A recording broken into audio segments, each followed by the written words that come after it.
Hello bachcho, let's read the question. The question says sodium is heated in excess air free from CO2 at 350 degrees centigrade to form a compound X. X absorbs CO2 and forms Na2CO3 and Y. X and Y are respectively option A Na2O and O2, option B Na2O2 and O2, option C NaO2 and O2, option D Na2O2 and O3.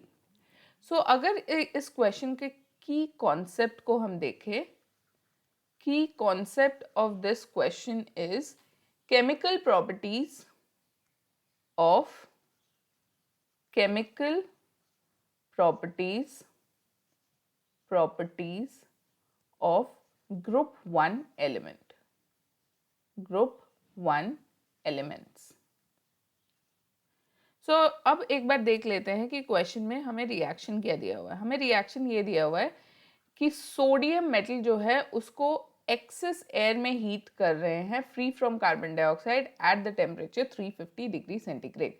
तो जब हम sodium metal को access air में heat करते हैं at a temperature of around 350 degree centigrade, तो हमें मिलता है सोडियम पर ऑक्साइड. हमें मिलता है सोडियम पर ऑक्साइड. सो अब ये जो सोडियम पर ऑक्साइड है ये है हमारा X. अकॉर्डिंग टू क्वेश्चन ये है हमारा कंपाउंड X. अब ये कंपाउंड X यानी सोडियम पर ऑक्साइड अगर एब्जॉर्ब करे CO2,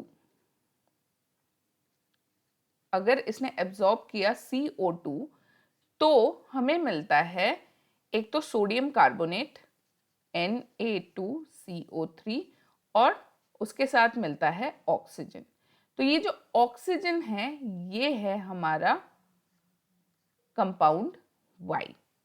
सो इस रिएक्शन को एक बार बैलेंस कर लेते हैं. फर्स्ट रिएक्शन जो है 2 सोडियम होगा और हमारा जो सेकेंड रिएक्शन है वहाँ 2 sodium peroxide, 2 carbon dioxide and 2 sodium carbonate. So ये हो गया हमारा बैलेंस्ड इक्वेशन. सो हमारा जो X है हमारा सोडियम पर ऑक्साइड और Y जो है वो है oxygen. So therefore the final answer for this question is option B, Na2O2 and O2. Hope you understood well. Best of luck.